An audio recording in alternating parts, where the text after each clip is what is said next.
ప్రియమైనటువంటి దేవుని బిడ్డలారా, ఈ ఆదివారం ఆరాధనకు కూడి వచ్చినటువంటి మీకు అందరికీ కూడాను యేసుక్రీస్తు నామంలో శుభాలు వందనాలు తెలియజేస్తూ ఉన్నాను. మనము ఈ దినము వాక్య ధ్యానం కొరకు చదువుకున్నటువంటి లేఖన భాగము మార్కు సువార్త 10వ అధ్యాయము 17 నుండి 22 వరకు. మార్కు సువార్త 10వ అధ్యాయము 17వ వచనం నుండి 22 వరకు.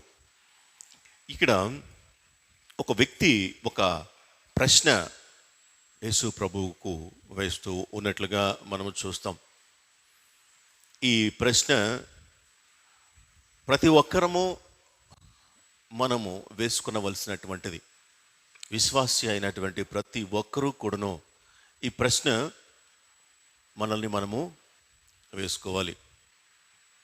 నిత్య జీవమునకు వెళ్ళుటకు నేనేం చేయాలి అనేటువంటి ప్రశ్న యేసు ప్రభువును ఈ వ్యక్తి అడిగినట్లుగా మనము చూస్తాం. నిత్య జీవమునకు వెళ్ళటానికి ఏం చెయ్యాలి? మనము చనిపోయిన తర్వాత ఎక్కడికి పోతామో, ఈ లోకమును విడిచిపెట్టిన తర్వాత మనము ఎక్కడికి వెళ్ళబోతూ ఉన్నామో, ఇది మనమందరము కూడాను వేసుకునవలసినటువంటి ప్రశ్న. అనుకునవచ్చు, ఒకవేళ మనమందరము కూడాను చనిపోయిన తర్వాత ఎవరు చూస్తారు, ఎవరు చూశారు? నిద్రపోయేటప్పుడు మనకి ఏం తెలియదు. నిద్ర లేచిన తర్వాతనే మనకు అన్ని తెలివి తెలుస్తుంది. కనుక నిద్రపోయేటప్పుడే మనకి ఏమీ తెలియకపోతే ఇక ప్రాణం పోయిన తర్వాత ఏం తెలుస్తుంది?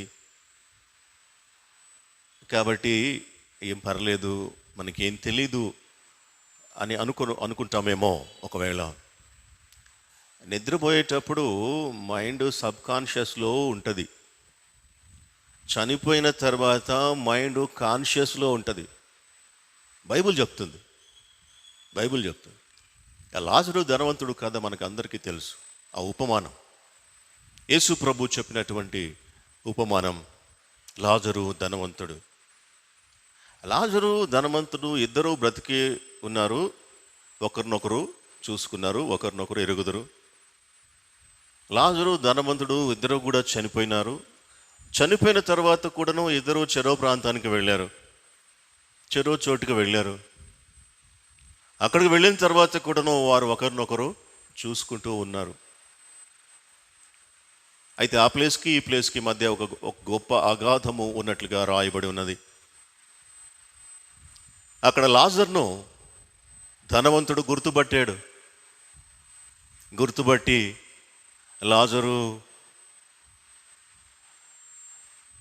చేత నీళ్లు పంపించు అని చెప్పేసి అప్పుడెప్పుడో కొన్ని తరాలకు ముందు బ్రతికి మరణించి ప్రభు సన్నిధికి చేరినటువంటి అబ్రహామును గుర్తుపడుతున్నాడు ఈ యొక్క లాజరు, ఈ ధనవంతుడు. అబ్రహామ, లాజరు చేత కొంచెం నీళ్లు పంపించు, నేను దాహంతో అల్లాడిపోతున్నాను అంటున్నాడు. అక్కడ గుర్తుపట్టడం ఉన్నది, అక్కడ దాహము ఉన్నది, అక్కడ యాతన ఉన్నది, అక్కడ వేదన ఉన్నది, అక్కడ జ్ఞాపకం ఉన్నది. అక్కడ అయ్యో నా తమ్ముళ్ళు ఉన్నారు ఇంకా భూమి మీద బ్రతికి కొంతమంది, వారు కూడాను ఈ యాతనకరమైనటువంటి స్థలాల్లోనికి రాకుండా ఉండాలి అంటే లాజర్ను పంపించు. ఒకసారి లాజర్ను క్రిందికి పంపించి వారికి సువార్త ప్రకటిస్తే వారు నమ్మి ఇక్కడికి రాకుండా, అంటే నేను వచ్చినటువంటి ఈ స్థలానికి రాకుండా ఉండేలాగిన లాజర్ని పంపించు అని చెప్పి బతిమలాడుకుంటున్నాడు. ఇవన్నీ మనము చదువుతానే ఉంటాం ప్రతి సందర్భంలో కూడాను. అంటే దాన్ని బట్టి మనం అర్థం చేసుకునవలసినటువంటి అంశము ఏమంటే, మనము బ్రతికి ఉన్నప్పటి కంటే మనము చనిపోయిన తర్వాత మన యొక్క స్థితి, జ్ఞాపక పరిస్థితి వందింతలు మెరుగ్గా ఉంటుంది. ఇక్కడ ఉన్నప్పుడు కలిసినోళ్ళు తెలిసినోళ్ళు మాత్రమే కాదు, మనకంటే ముందు కొన్ని వందల సంవత్సరముల క్రితం మరణించినటువంటి వారిని కూడాను గుర్తుపట్టేటువంటి జ్ఞానం వస్తుంది అని చెప్పి మనము ఆ లాజరు ధనవంతుడు అంశంలో మనం జ్ఞాపకం చేసుకోవచ్చు. తండ్రివైన అబ్రహామా అని అబ్రహాముని ఆయన పేరు పెట్టి పిలుస్తూ ఉన్నాడు ఆ ధనవంతుడు. అంటే ఏది కూడాను మనము చనిపోయిన తర్వాత ఏమి జ్ఞాపకం ఉండదు, లేకుంటే ఎక్కడికి పోతామోలే ఏం తెలుస్తుందిలే అని అనుకుంటే అది పొరపాటు.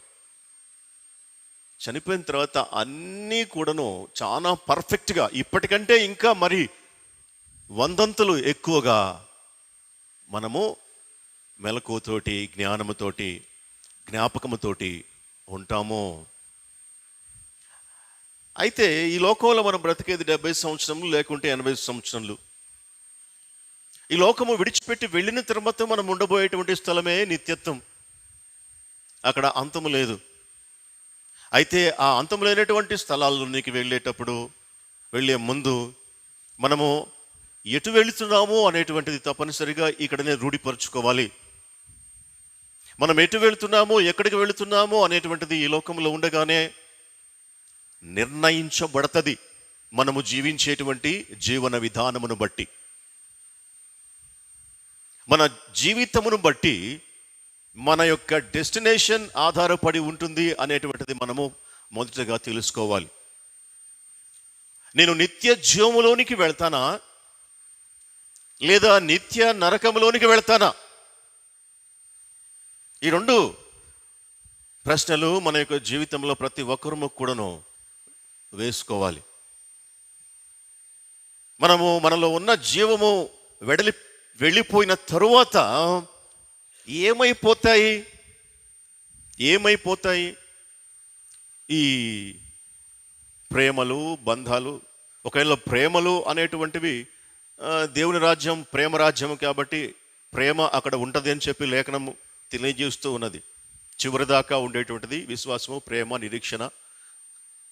వాటిలో శ్రేష్టమైనది ప్రేమయే అని చెప్పడం జరిగింది. కాబట్టి సరే, ప్రేమ ఉంటుంది అనుకోండి. ఈ యొక్క కోపాలు, తాపాలు, కక్షలు, కార్పణ్యాలు, పట్టుదలలు ఇవన్నీ కూడాను ప్రాణం పోయిన తర్వాత ఏమవుతాయి? అవి ఏమైనా మన నిత్య జీవితమునకు ఉపయోగపడతాయా? మన నిత్య జీవములోనికి వెళ్ళటానికి అవి ఉపయోగపడతాయా? ఉపయోగపడకపోగా అవి ఆటంకం. మనము నిత్య జీవంలోనికి వెళ్ళటానికి అవి ఆటంకపరుస్తాయి, తప్పకుండా ఆటంకపరుస్తాయి. కాబట్టి మనం ప్రతి ఒక్కరూ కూడాను ఈ ప్రశ్న వేసుకోవాలి. ఏందో సౌండ్ ఇయ్యని వస్తుంది, అది ఏదో చూడండి అయ్యా, చాలా ఇరిటేటింగ్గా ఉంది సౌండ్. కాబట్టి ప్రతి ఒక్కరము ఈ ప్రశ్న వేసుకోవాలి. చనిపోతే ఎక్కడికి పోతాం? మనకేమన్నా ఒక పత్రం ఏమన్నా రాసి పెట్టిందా? నువ్వు ఖచ్చితంగా నువ్వు ఏం చేసినప్పటికీ కూడా నువ్వు నిత్యజీవంలో ప్రభు దగ్గరికి వెళ్తావు అని చెప్పేసి ఏమైనా రాసి పెట్టిందా? రక్షణ శాశ్వతమే. యేసు ప్రభు ఏం చెప్పాడు? నమ్మి బాప్తిస్మం పొందినవాడు రక్షించబడని చెప్పాడు. అంత మాత్రం చేత నువ్వు ఏం చేసినప్పటికీ కూడాను, నువ్వు ఏ విధంగా జీవించినప్పటికీ కూడాను నువ్వు నిత్యజీవంలోనికి వెళ్తావు అని చెప్పేసి ఏమైనా మనకు దేవుడు రాసిచ్చాడా? ఏమైనా లేకుంటే ఎవరన్నా ఏమైనా రాసిచ్చారా? మనకు ఇవ్వబడినటువంటి రక్షణ బాప్తిస్మం సర్టిఫికేట్లు ఏమైనా ఉంటుందా? ఏంది? చివరిదాకా మనం జీవించేటువంటి జీవితం బట్టియే మన యొక్క నిత్య జీవం ఆధారపడి ఉంటుంది అని చెప్పి మనం జ్ఞాపకం చేసుకోవాలి, అర్థం చేసుకోవాలి. ఇక్కడ ఒక వ్యక్తి ఆ ప్రశ్న వేస్తూ ఉన్నాడు. నేను నిత్య జీవమునకు వెళ్ళాలంటే ఏం చెయ్యాలి అనేటువంటి ప్రశ్న. ఎవరు ఈ వ్యక్తి? ఇక్కడ ఒకడు అని చెప్పేసి రాయబడింది. ఆయన బయలుదేరి మార్గం పోవచ్చుండగా ఒకడు పరిగెత్తుకుని వచ్చాడు అని చెప్పేసి రాయబడి ఉంది. ఈ ప్రశ్న ఆ ఒకడు వేశాడు. ఎవరు ఈ ప్రశ్న వేసింది? ఈ ప్రశ్న వేసింది ఎవరు అంటే ఇక్కడ 22వ వచనంలో చెప్పబడినటువంటి మాట, అతడు ఆస్తి గలవాడు. ఈ ప్రశ్న వేసినటువంటి వ్యక్తి ఎవరు అంటే ఈ వ్యక్తి గొప్ప ధనవంతుడు, మిగుల ఆస్తి గలవాడు. అయినప్పటికీ కూడాను ఈయనకు ధనవంతుడైనప్పటికీ ఈయనకు పారమార్థికమైనటువంటి సత్యమును గురించినటువంటి ఆలోచన ఉన్నది. ఎందుకంటే ధనవంతులకి ఆ ఆలోచన ఉండదు. ఏమని? నిత్య జీవం ఉంటుందని, చనిపోయిన తర్వాత అక్కడికి వెళ్తామని. చాలా తక్కువ ఉంటుంది ధనవంతులకి. యేసుప్రభువే చెప్పాడు ఆ మాట. ధనవంతునికి వాని హృదయము వాని ధనము మీద ఉంటుంది. కాబట్టి ధనవంతుడు పరలోక సంబంధమైనటువంటి విషయాల గురించి ఆలోచించటం అది చాలా దుర్లభమైనటువంటి విషయం. ఇక్కడే కింద అంటాడు, ధనవంతుడు దేవుని రాజ్యంలో ప్రవేశించుట కంటే 25వ వచనం, ఒంటె సూది బెజ్జములో దూరుట సులభము అని చెప్తాడు యేసు ప్రభు. కష్టం, అసాధ్యం కాదు. దేవునికి అసాధ్యం లేనివి మనుషులకు అసాధ్యం లేనటువంటివి దేవునికి అసాధ్యమే అని చెప్పాడు కింద 27వ వచనంలో. దుర్లభం అంటే కష్టం, అసాధ్యం కాదు కానీ కష్టం. అయినప్పటికీ కూడాను ఈ వ్యక్తి ధనవంతుడైనప్పటికీ కూడాను పరలోక సంబంధమైనటువంటి ఆలోచన కలిగి ఉండడం ఎంతో సంతోషకరం. క్రీస్తునందు ప్రియమైనటువంటి దేవుని బిడ్డలారా, మన యొక్క ధనము ఎంత మాత్రము కూడాను రక్షణకు ఉపయోగపడదు. ఉగ్రత దినమందు ఆస్తి అక్కరకు రాదు అని చెప్పి లేఖనం తెలియజేస్తూ ఉంది. ఉగ్రత దినమందు ఆస్తి అక్కరకు రాదు. ఎంత ఆస్తి గలవాడైనప్పటికీ కూడాను అతడిని తన ఆస్తి నిత్య జీవంలోనికి తీసుకుని వెళ్ళడం అనేటువంటిది జరగదు. అందుకే యేసుప్రభు ఏం చెప్పాడు? మత్తయి సువార్త 6వ అధ్యాయంలో, ధనము ఈ లోకంలో కంటే పరలోకమందు మీ కొరకు ధనము కూర్చుకొనండి, అక్కడ చిమటైనను తుప్పైనను. మత్తయి సువార్త 6వ అధ్యాయము 20వ వచనం, దొంగలు కన్నము వేసి దొంగిలరు, నీ ధనము ఎక్కడ ఉండునో అక్కడనే నీ హృదయము ఉండును. ధనవంతులకు వారి ధనము ఎక్కడ ఉంటుందో వారి హృదయము అక్కడ ఉంటుంది. అయితే యేసు ప్రభు నీ హృదయము నాకిమ్మో అని అడుగుతా ఉన్నాడు. కానీ ధనవంతునికి వాని వద్ద లేదు. వాని హృదయము వాని వద్ద లేదు. ఎక్కడున్నది? వాని ధనము ఎక్కడైతే ఉన్నదో వాని హృదయం అక్కడ ఉన్నది. అటువంటిప్పుడు దేవునికి ఇవ్వటానికి వాని వద్ద తన హృదయం లేదు. అందుచేత ధనవంతుడు పరలోక రాజ్యమునకు వెళ్ళుట దుర్లభం, కష్టం. ఎవరైతే తన ధనము ఉన్నప్పటికీ కూడాను తన హృదయము దేవుని పైన ఉంచుకుంటాడో అటివాడు మాత్రమే ప్రభువు దగ్గరికి వెళ్తాడు, కానీ ధనవంతుడు వెళ్ళడు అని చెప్పి రాయబడి ఉన్నది. అయినప్పటికీ కూడాను ఇక్కడ ఉన్నటువంటి ధనవంతుడు పరలోక సంబంధమైనటువంటి ఆలోచన కలిగి ఉన్నాడు. తను చనిపోతే ఎక్కడికి వెళ్ళగలను అని చెప్పి ఆయన ఆలోచిస్తూ ఉన్నాడు. అది యేసు ప్రభు అయితే తన ప్రశ్నకు సమాధానము చెబుతాడు అని చెప్పి ప్రభు దగ్గరికి వచ్చి ఆ ప్రశ్న వేస్తా ఉన్నాడు. నిత్య జీవమునకు వెళ్ళటానికి నేనేం చెయ్యాలి? ఇది ధనవంతుని యొక్క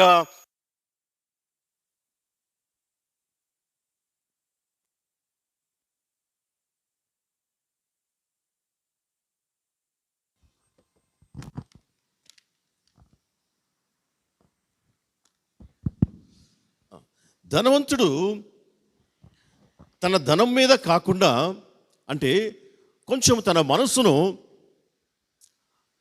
పరలోక సంబంధమైనటువంటి అంశాల మీద ఉంచాడు. అందుకే ఆ ప్రశ్న వాని హృదయంలో తలెత్తింది. నేను ఇప్పుడు చనిపోతే నేను ఎక్కడికి పోతాను? నిత్య జీవానికి వెళ్తానా లేదా అనేటువంటి ప్రశ్న తనను వేధిస్తూ ఉండవచ్చు. చాలామందిని అడిగి ఉండవచ్చు. అయితే చాలామందిని అడిగినప్పటికీ తనకు సరైనటువంటి సమాధానము వారు చెప్పి ఉండకపోవచ్చు. యేసు ప్రభు అయితే తన ప్రశ్నకు సమాధానం ఖచ్చితంగా చెప్తాడు అనేటువంటి ఆలోచనతోటి ప్రభు దగ్గరికి వచ్చి ఉండవచ్చు. లేదా అనేక మంది ముందు తాను ఒక గొప్ప ధనవంతుడునైనప్పటికీ కూడాను తాను పారమార్థికమైనటువంటి ఆలోచనలతోటి ఉన్నాను అనేటువంటి తన యొక్క ఆ విషయాన్ని అందరికీ తెలియజెప్పాలి అనేటువంటి ఉద్దేశంతో ప్రభు దగ్గరికి వచ్చి ఉండొచ్చు, చెప్పలేం. కారణం ఏదైనప్పటికీ కూడాను ఆ ప్రశ్న ప్రభు దగ్గరికి తీసుకొని వచ్చాడు. నిత్య జీవానికి వెళ్ళటానికి నేనేం చేయాలి అనేటువంటిది. ఈ ప్రశ్న అడిగింది ఒక ధనవంతుడు. రెండవదిగా ఈ ప్రశ్న అడిగినటువంటి వ్యక్తి మత్తయి సువార్త 19:16 చూస్తే ఆ వ్యక్తి ఎవరో తెలుస్తుంది. మత్తయి సువార్త 19:16.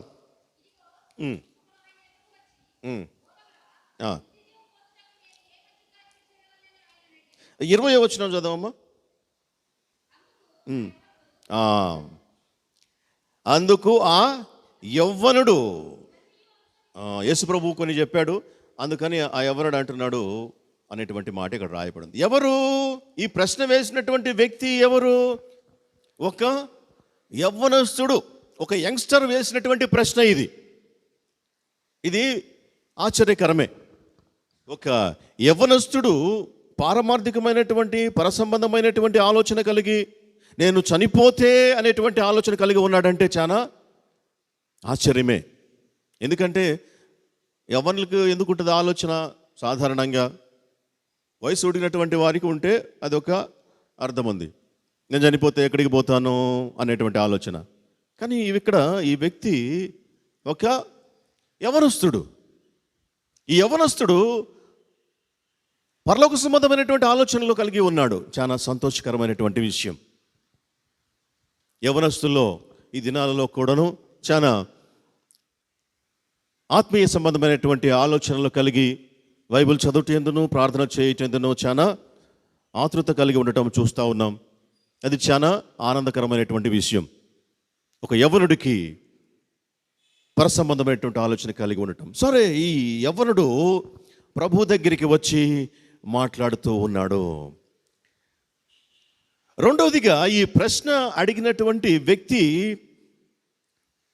ఎవరు అంటే 18:18 లూకా సువార్త 18:18 చూస్తే, లూకా సువార్త 18:18లో ఇక్కడ కూడాను ఉన్నది.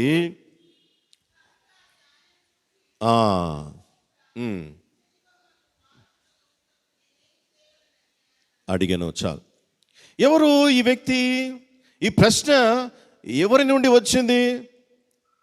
ఒక యవనస్తుడి నుండి ఈ ప్రశ్న వచ్చింది. ఒక ధనవంతుడి నుండి ఈ ప్రశ్న వచ్చింది. మూడవదిగా ఒక అధికారి నుండి ఈ ప్రశ్న వచ్చింది. అధికారులకు తమ అధికారమును బట్టి ఆత్మీయమైనటువంటి ఆలోచనలు తక్కువగా ఉంటాయి. చాలామందిని మనం చూస్తూ ఉంటాం. అధికారంలోనికి వెళ్ళిన తర్వాత ఆలయానికి కూడా రారు. క్రైస్తవ కుటుంబంలో పుట్టి దేవుణ్ణి ఎరిగి చిన్నప్పటి నుంచి ప్రార్థనా జీవితంలో పెరిగి పెద్దయిన తర్వాత ఒక గొప్ప ఆఫీసర్ అయ్యి చర్చికి పోకుండా ఉండేటువంటి వాళ్ళు, ఆలయానికి ఆరాధనకు పోకుండా ఉండేటువంటి వాళ్ళు చాలామంది ఈ సమాజంలో ఉన్నారు. ఏమంటే వాళ్ళు అడిగితే టైం లేదంటారు, లేదంటే ఇంకేదో మేము కూడా ప్రజాసేవలోనే ఉన్నాము కదా అని చెప్తారు. దేవుడు ఇచ్చినటువంటి బాధ్యతలను బట్టి కుదరలేదని చెప్తారు. ఇంకా చెప్పాలి అంటే అధికారులకు వాళ్ళ సొసైటీ కొంచెం హైఫైగా ఉంటుంది కాబట్టి క్రైస్తవులు మనకి తెలిస్తే వాళ్ళు ఏమన్నా వాళ్ళ దగ్గర చిన్నతనం అనేటువంటి ఉద్దేశమో మరి ఏమో తెలియదు. కానీ చాలామంది క్రైస్తవ అధికారులు ఆలయాలకు ఆరాధనకు వెళ్ళరు. పైగా ఆత్మీయమైనటువంటి ఆలోచనలు అస్సలు కలిగి ఉండరు. సెక్యులర్గా బ్రతుకుతూ ఉంటారు, అంటే లౌకిక వాదములో బ్రతుకుతూ ఉంటారు. మనుషులందరూ సమానమే అన్నట్లుగా చాలామంది ఉన్నారు. అధికారులకు తమ అధికారమును బట్టి వారు ప్రభువుకు దూరంగా జీవిస్తూ ఉండటం మనము చూస్తూ ఉంటాం. అయినప్పటికీ కూడా ఇక్కడ ఉన్నటువంటి ఈ యొక్క అధికారి తనకున్నటువంటి అధికారమును బట్టి ప్రభువుకి దూరంగా కాకుండా ప్రభువు దగ్గరికే ఆయన పరిగెత్తుకుంటూ వచ్చాడు. ప్రభువు దగ్గరికే ఆయన వచ్చాడు. మనం చదువుకున్నటువంటి భాగంలో మార్కు సువార్త ఆయన మార్గమును బయలుదేరి వెళ్తూ ఉంటుండగా ఒకడు పరిగెత్తుకుని వచ్చి అనేటువంటి మాటను చూస్తాం. పరిగెత్తుకుంటా రావడంలో తనకు ఉన్నటువంటి ఆతృత కనబడతా ఉంది. ఈ ప్రశ్న ఒక ఆతృత కలిగినటువంటి వ్యక్తి అడిగినట్లుగా మనము చూస్తూ ఉన్నాం.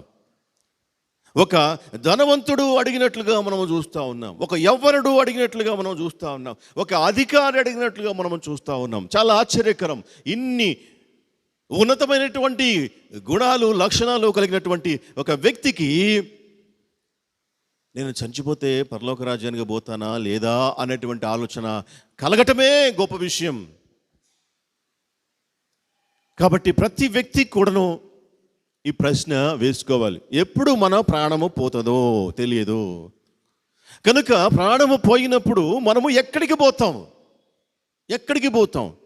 మనము 70 సంవత్సరములు జీవించవచ్చు, 80 సంవత్సరములు జీవించవచ్చు. అయినప్పటికీ కూడాను ఒకే క్షణంలో ప్రాణం పోతుంది. ఒకే క్షణం ఈ లోకం వదిలిపెట్టి వెళ్ళిపోతాం. ఎక్కడికి పోతామో ఇది, ఎక్కడికి పోతాం? నిత్య జీవంలోనికి పోతామా? పోమా? నిత్య నరకంలోనికి పోతామా? అసలు ఆలోచనే మనకు ఉండదు. నిత్య జీవంలోనికి పోతామా అనేటువంటి ఆలోచన ఎప్పుడన్నా ఆలోచిస్తామేమో, కానీ ఇటువంటి సమయంలో నిత్య నరకానికి పోతామేమో అనేటటువంటి ఆలోచన అస్సలు రానే రాదు. ఎట్టో కట్ట చేసి దేవుడు పరలోక రాజ్యంలో తీసుకుంటాడులే అనేటువంటి ధీమా. ఏదో ఒకటి అయ్యి తిరిగి మనము పరలోక రాజ్యంలో నిత్య జీవంలోనికి వెళ్తామేమో అనేటువంటి ధీమానో ఏమో తెలియదు, కానీ ఎవరో కూడాను నరకంలోనికి వెళ్తామేమో, నిత్య నరకంలోనికి అనేటువంటి ఆలోచనే కలిగి ఉండరు. కానీ అటైనా పోవచ్చు, ఇటైనా పోవచ్చు. అది మన జీవితం మీద ఆధారపడి ఉంది. ఈ లోకంలో మనం బ్రతికేటువంటి బ్రతుకు పైన ఆధారపడి ఉంది. నిత్య నరకానికైనా పోవచ్చు, నిత్య జీవానికైనా పోవచ్చు. అయితే ఇక్కడ ఉన్నటువంటి ఈ ఒకడు అడిగినటువంటి ఈ ప్రశ్న మనందరం కూడా వేసుకొని మన యొక్క డెస్టినేషన్ ఏంది అనేటువంటిది మనము జ్ఞాపకం చేసుకోవాలి. ఈ వ్యక్తి పరిగెత్తుకుంటూ వచ్చి ఆయన ఎదుట మోకాళ్ళుని ఎంత హంబుల్గా ఈ వ్యక్తి ఉన్నాడు అనేటువంటిది ఈ విషయం తెలియజేస్తూ ఉంది. చాలా మంచి లక్షణాలు ఉన్నాయి ఈ వ్యక్తిలో. ఎంత తను తాను తగ్గించుకున్నాడు అనేటువంటిది మనకి ఇక్కడ కనబడుతూ ఉంది. ఈ వ్యక్తి ధనవంతుడు, బలవంతుడు, అధికారి, యవ్వనస్తుడు, అన్నీ ఉన్నాయి. ఆ వ్యక్తికి లేనటువంటి అంటే అన్ని సుగుణాలు ఉన్నాయి. ఈ లోకంలో తలెత్తుకొని ధీమాగా జీవించగలిగేటువంటి శక్తి, స్థితి ఈ వ్యక్తికి ఉన్నాయి. అయినప్పటికీ కూడాను పరిగెత్తుకుంటూ వచ్చి, ఆతృతతో వచ్చి మోకాళ్ళు వంగి ప్రభుని అడుగుతా ఉన్నాడు. సద్బోధకుడా, నిత్య జీవమునకు వారసుడనొకటకు నేనేమి చేయవలెను?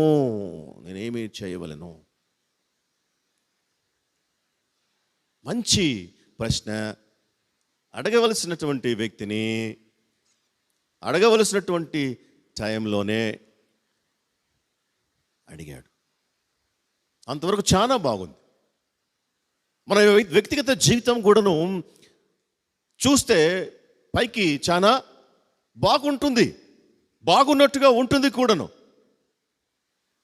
బయటకు చూసేటువంటి వారు ఆ వ్యక్తిని ఎంత తగ్గింపు స్వభావం, ఎంత గొప్ప గుణం, ఈ యవ్వనంలో ఉండి కూడాను ఇంత ఆత్మీయమైనటువంటి ఆలోచన కలిగి ఉన్నాడు. ఈ యవ్వనంలో ఉండి కూడాను మోకాళ్ళు వంగి ఈ ప్రశ్న అడుగుతున్నాడు. ఎంత తగ్గింపు స్వభావం, ఇంత ధనవంతుడైనప్పటికీ కూడాను ఎంత తగ్గించుకొని వచ్చాడు. అధికారి అయినప్పటికీ కూడాను తన అధికారాన్ని కూడాను ఆయన మర్చిపోయి ప్రభు దగ్గరికి వచ్చాడు, అడుగుతున్నాడు. ఎంత గొప్ప వ్యక్తి ఈ వ్యక్తి అని అనిపిస్తుంది, ఎవరికైనా అనిపిస్తుంది. అప్పుడు యేసు ప్రభు ఏమంటున్నాడంటే,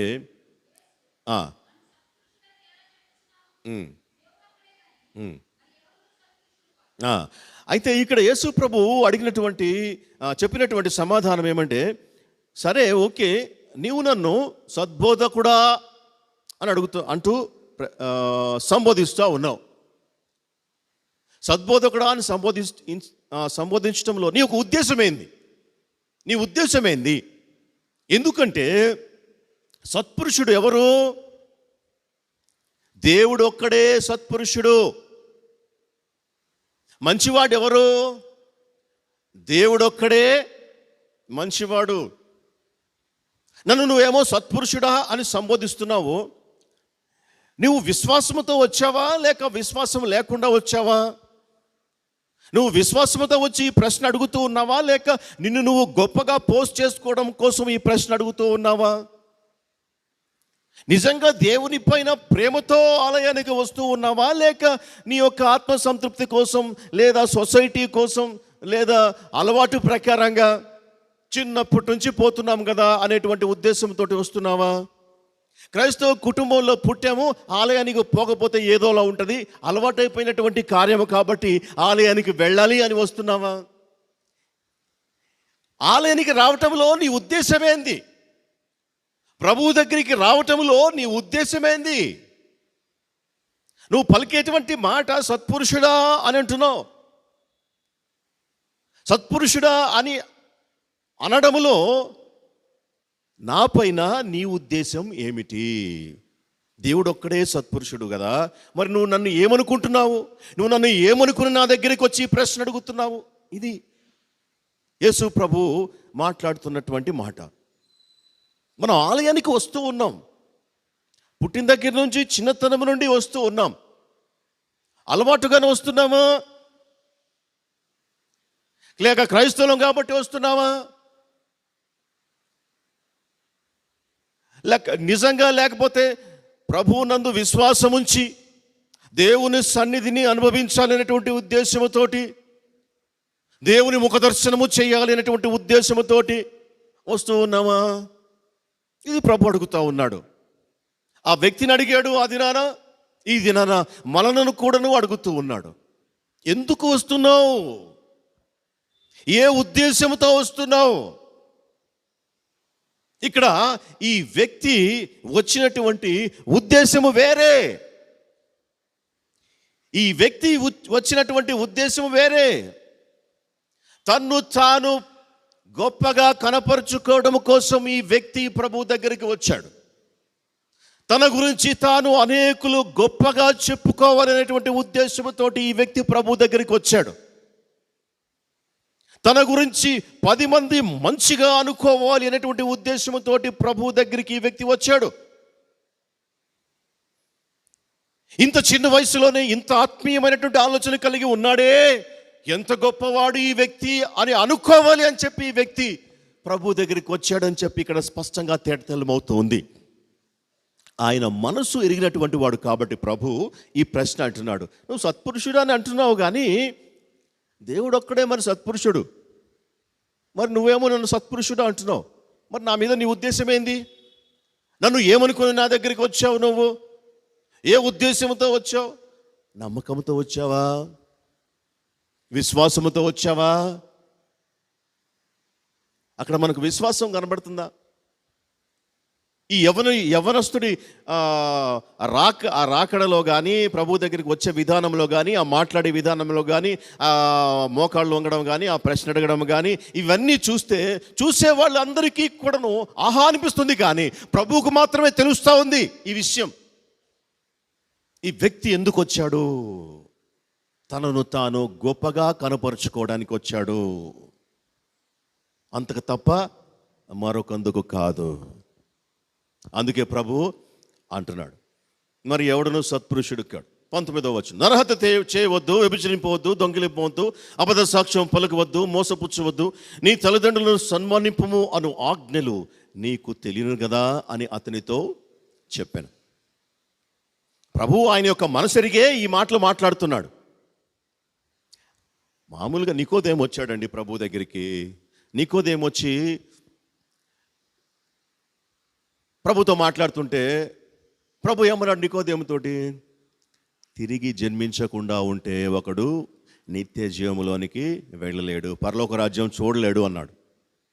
అంటే నికోదేము వచ్చినటువంటి ఉద్దేశంను బట్టి ప్రభు మాట్లాడాడు. ఎవరు ఏ ఉద్దేశంతో వస్తారో ఆ ఉద్దేశమును బట్టి ప్రభు మాట్లాడతాడు. నీ మనసులో ఉన్నటువంటి ఉద్దేశమును బట్టి ప్రభు ఆన్సర్ ఇస్తాడు. ఏ ఉద్దేశంతో నువ్వు ప్రభువు దగ్గరికి వస్తున్నావు ప్రభువుకు తెలుసు. ఈ వ్యక్తి వచ్చినటువంటి ఉద్దేశం ప్రభువుకు తెలుసు. అందుకే నువ్వు తిరిగి జన్మించాలా, నువ్వు నూతనంగా జన్మించాలా, నువ్వు బాప్టిజం తీసుకోవాలా అని చెప్పలే ఈ వ్యక్తితోటి. ఎందుకు? ఆ ఉద్దేశం అటువంటిది, ఆ వ్యక్తిలో ఉన్నటువంటి ఉద్దేశం.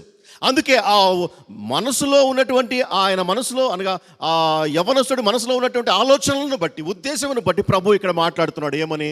దొంగిలింపవద్దు, నరహత్య చేయవద్దు, వ్యభిచరింపవద్దు, అబద్ధ సాక్ష్యం పలకవద్దు అని ఉన్నది కదా ధర్మశాస్త్రంలో ఉన్నటువంటి విషయాలన్నీ నీవు ఎరుగుదువు కదా అని అతనితో చెప్పాను.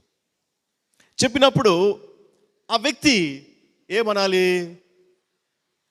ఏమంటాడంటే, అందుకు అతడు, బోధకుడా, బాల్యము నుండి ఇవన్నీ నేను అనుసరించుచునే ఏమిటిని అని చెప్పాను. బాల్యము నుండి ఇవన్నీ నేను అనుసరిస్తూ ఉన్నాను. చిన్నప్పటి నుంచి నేను ఆలయానికి వస్తూ ఉన్నా, చిన్నప్పటి నుంచి సండే స్కూల్కి వస్తూ ఉన్నా, చిన్నప్పటి నుంచి కంఠత వాక్యాలు చెప్తా ఉన్నా. నేను ఏమనుకుంటున్నావు? ఇవి నువ్వు చెప్పిన అన్నీ కూడాను సాక్షాత్తు ప్రభుత్వం అంటున్నాడు ఈ మాట. నువ్వు చెప్పావే, వ్యభిచరించవద్దు, దొంగిలవద్దు, అబద్ధంలో ఆడవద్దు, అబద్ధ సాక్ష్యం, ఇవన్నీ చెప్పావే, చిన్నప్పటి నుంచి చేస్తా ఉన్నా. అంటే ఈ వ్యక్తి తాను చాలా నిష్ట కలిగినటువంటి వాడు అని అందరూ అనుకోవాలనేటువంటి ఉద్దేశంతో ఈ మాటలు మాట్లాడుతూ ఉన్నాడు. ఆయనకు తెలియనటువంటి మరొక విషయం ఉన్నది అక్కడ. ఏమంటే, అంటే ఇవన్నీ చేసినప్పటికీ కూడాను నిత్య జీవము రాదు అనేటువంటి విషయం నీకు తెలియకుండానే నువ్వు మాట్లాడుతున్నావు. ఈ అధికారి, ఇవన్నీ నేను చిన్నప్పటి నుంచి చేస్తున్నప్పటికీ కూడాను నాకు నిత్య జీవము లేదు, నిత్య జీవమునికి ఏ విధంగా వెళ్ళాలి అనే కదా నువ్వు వచ్చింది. అంటే వేటి వలన, ఈ ధర్మశాస్త్ర సంబంధమైనటువంటి క్రియల వలన ఒకడు నిత్య జీవంలోనికి వెళ్ళలేడు అని చెప్పేసి ఆ యవనస్తుడు, ఆ అధికారి, ఆ ధనవంతుడు చెప్పకనే చెబుతూ ఉన్నాడు. యేసు ప్రభు తన నోటి నుండి చెప్పించాలనేటువంటి ఉద్దేశంతో ఈ మాటలు మాట్లాడుతున్నాడు. దొంగిలవద్దు, అబద్ధములు ఆడవద్దు, ఇవన్నీ ఉన్నాయి కదా, వ్యభిచరించవద్దు. చిన్నప్పటి నుంచి చేస్తూ ఉన్నా. క్రీస్తునందు ప్రియమైనటువంటి దేవుని బిడ్డలారా, ధర్మశాస్త్ర సంబంధమైనటువంటి క్రియల మూలముగా ఒకడు నిత్య జీవమును స్వతంత్రించుకొనడు అని చెప్పి లేఖనము స్పష్టంగా తెలియజేస్తోంది. దానినే ఇక్కడ ప్రభు మరొకసారి ఉటంకిస్తూ ఉన్నాడు. ధర్మశాస్త్ర సంబంధమైనటువంటి క్రియల మూలముగా ఏ వ్యక్తి రక్షింపబడడు, ఏ వ్యక్తి నిత్య జీవంలోనికి వెళ్ళలేడు. ధర్మశాస్త్రము గలతీ 3:12 ఒకసారి చదవండి. గలతీ 3:12 ఒకసారి చదవండి. ధర్మశాస్త్రము చాలు. ధర్మశాస్త్రము విశ్వాస సంబంధమైనది, గట్టిగా చెప్పమ్మా, కాదు. ధర్మశాస్త్రము విశ్వాస సంబంధమైనది కాదు. మరి ధర్మశాస్త్రము ఆత్మ సంబంధమైనదే. ధర్మశాస్త్రము ఆత్మ సంబంధమైనదే కానీ విశ్వాస సంబంధమైనది కాదు. ఇదేంది? ఆత్మ సంబంధమైనది కాదు, మరి విశ్వాస సంబంధమైనది అంటున్నావు ఏంది? అంటే ధర్మశాస్త్ర సంబంధమైనటువంటి క్రియల మూలముగా రోమా 3:20 చదవండి. ధర్మశాస్త్రములో రాయబడినటువంటి ఇచ్చినటువంటి ఆజ్ఞలను నమ్ముకొని వాటిని నిష్ఠాగరిష్ఠుడుగా ఉండి ఆ క్రియలు చేయ పూనుకొనేటువంటి వాడు ఎవడు కూడాను రక్షణను స్వతంత్రించుకొనలేడు. రోమా 3:20 చదవండి.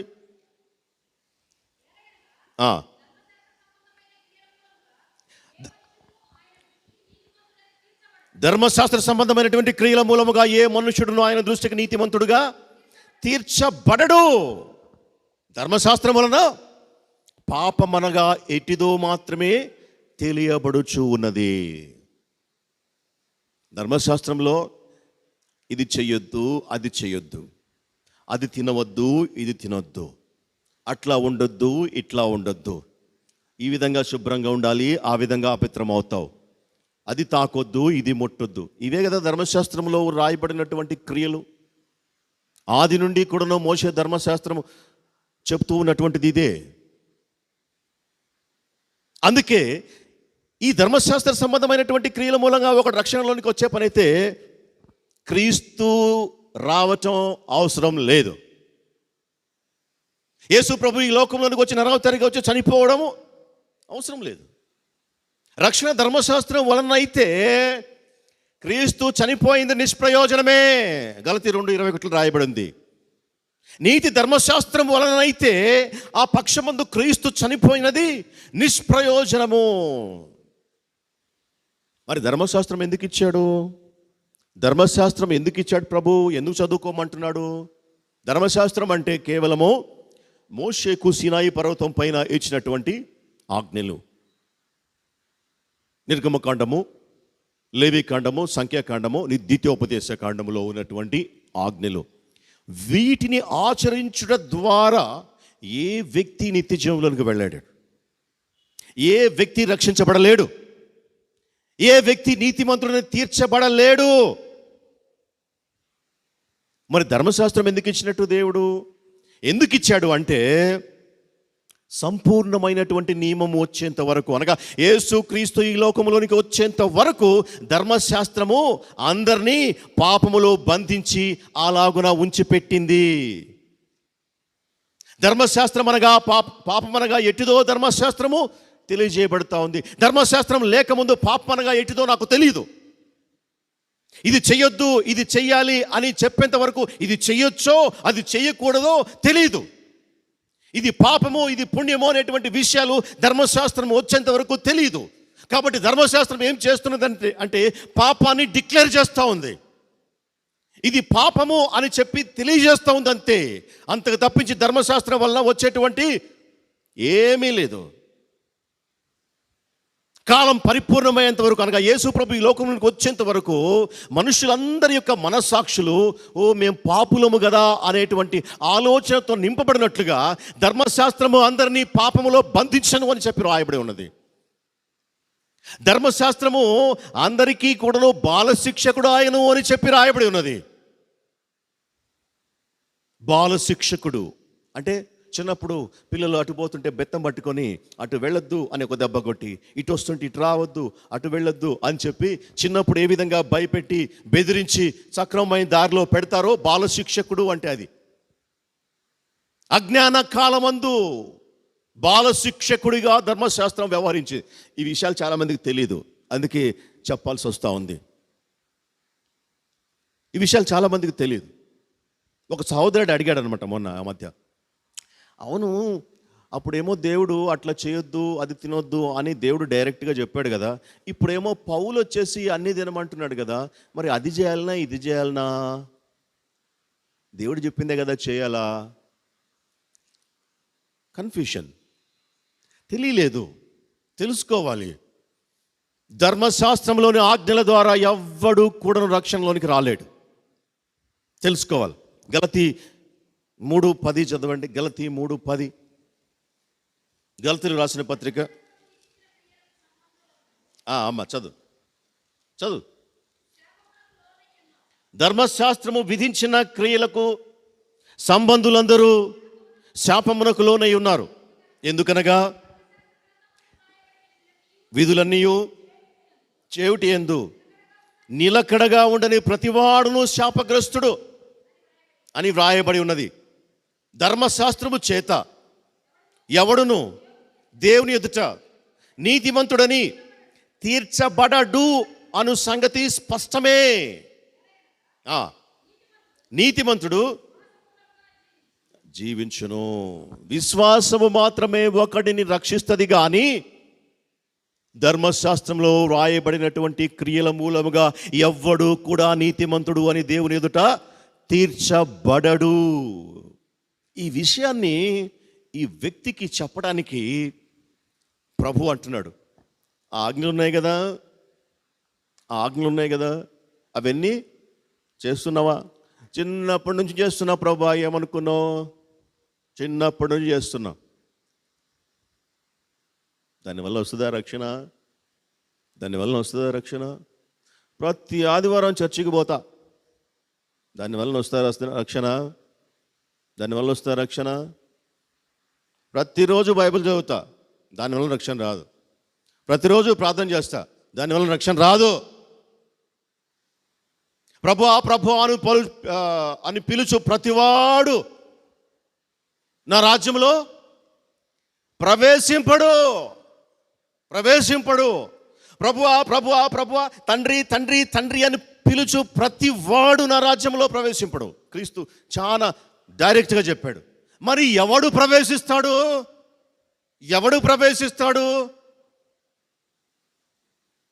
పరలోకమందున నా తండ్రి చిత్తము చేయువాడే.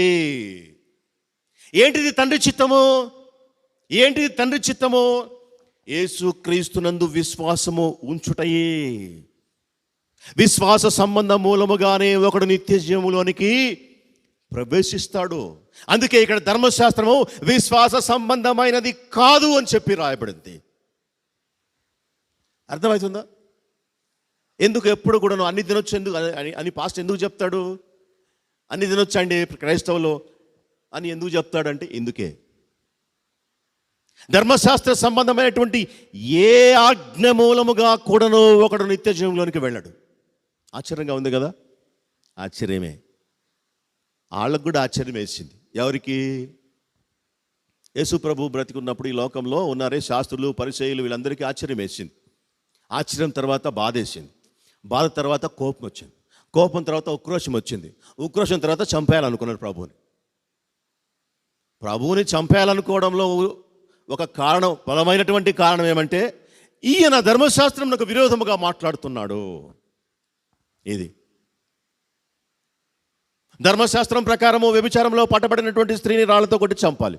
ప్రభు దగ్గరికి తీసుకొస్తేనేమో ఈయన క్షమించి వదిలేస్తున్నాడు. అమ్మాయిగా పాపం చేయబాకు అంటాడు. మరి ఈయన ధర్మశాస్త్రం నెరవేర్చినట్ట. కాబట్టి ఈయనను చంపేయాలి.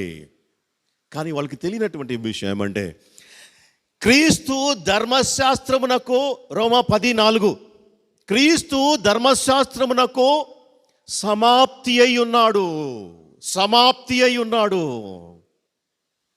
క్రీస్తు ధర్మశాస్త్రమునకు ముగింపు. అక్కడ నుండి ఏం ప్రారంభమవుతుంది? విశ్వాస నియమం ప్రారంభమవుతుంది.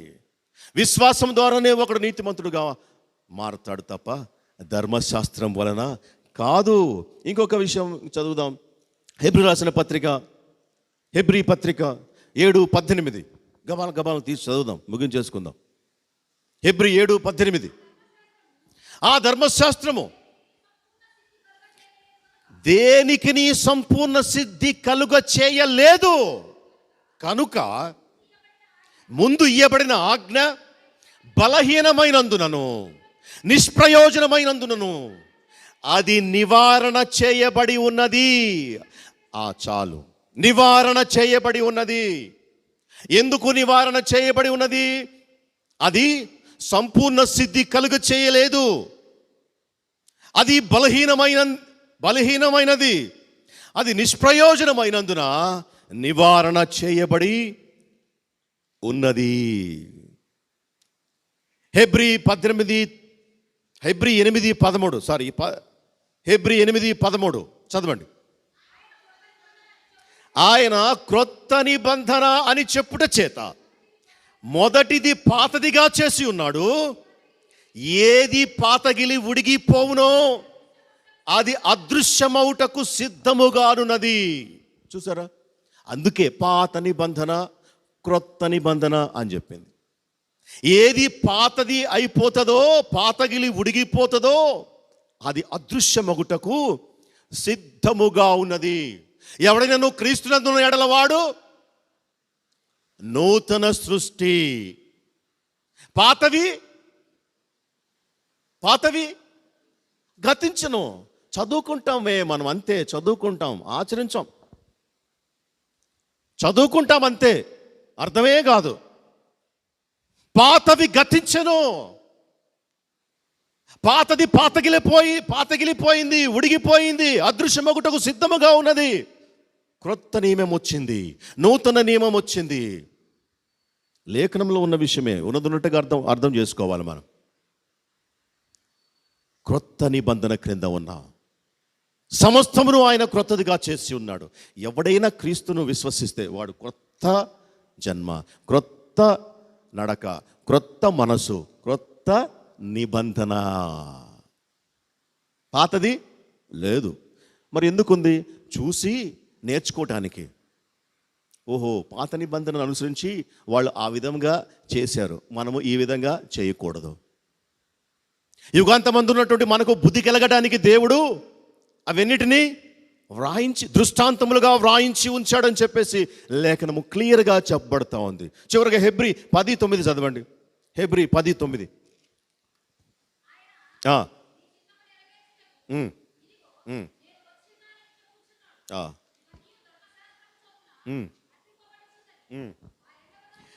ఆ రెండవ దానిని స్థిరపరుచుటకు మొదటి దానిని కొట్టివేయుచూ ఉన్నాడు.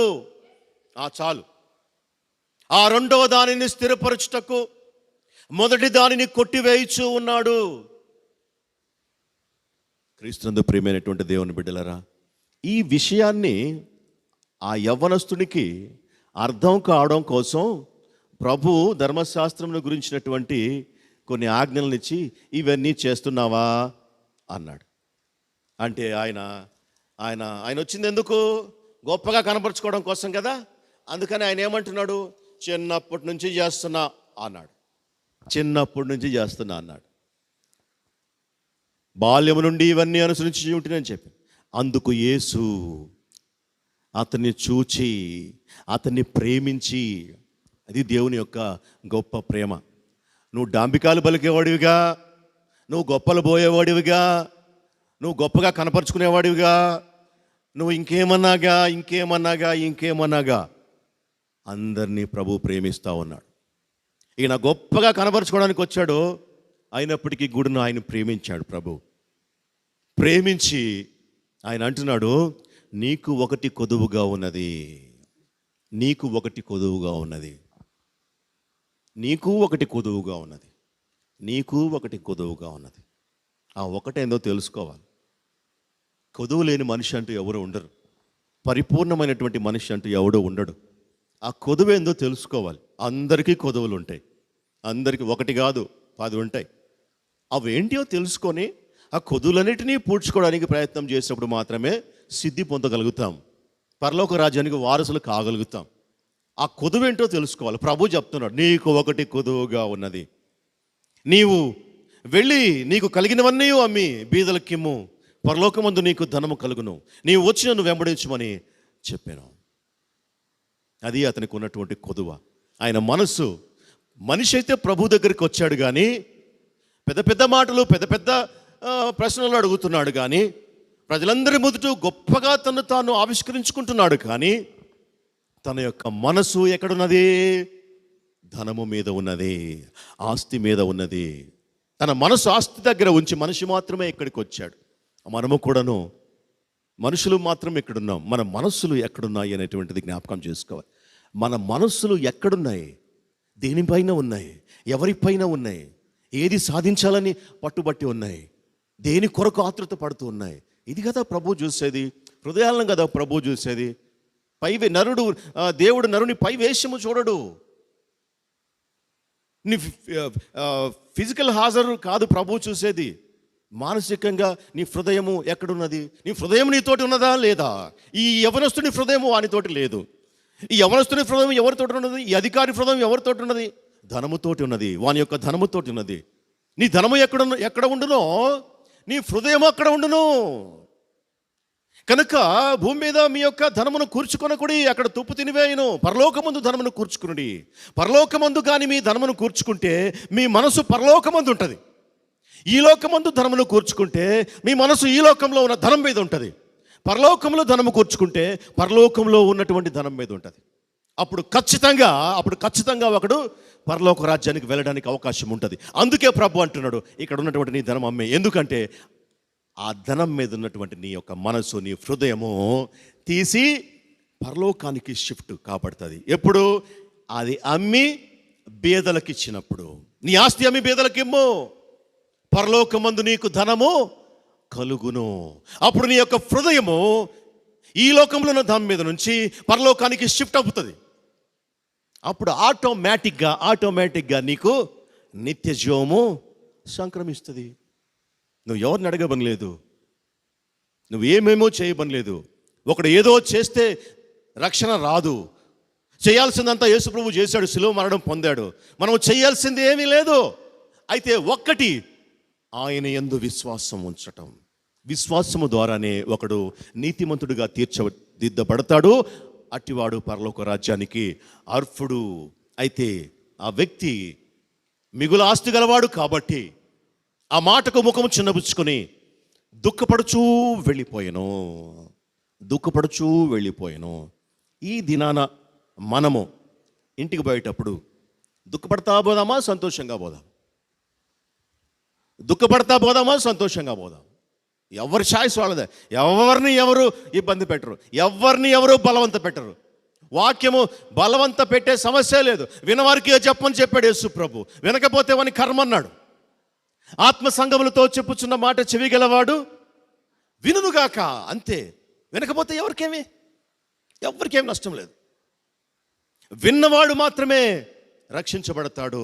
నమ్మినవాడు రక్షింపబడను, నమ్మని వానికి శిక్ష విధించబడను అని చెప్పేసి వ్రాయబడి ఉన్నది. అయితే ఈ వ్యక్తి అంతా బాగుంది, లైఫ్ అంతా బాగుంది, మంచి పొజిషన్, మంచి జీవితం, మంచి అధికారం, యవ్వనం అన్నీ ఉన్నాయి, ఆత్మీయమైనటువంటి ఆలోచనలు ఉన్నాయి. ప్రభు దగ్గర వచ్చాడు.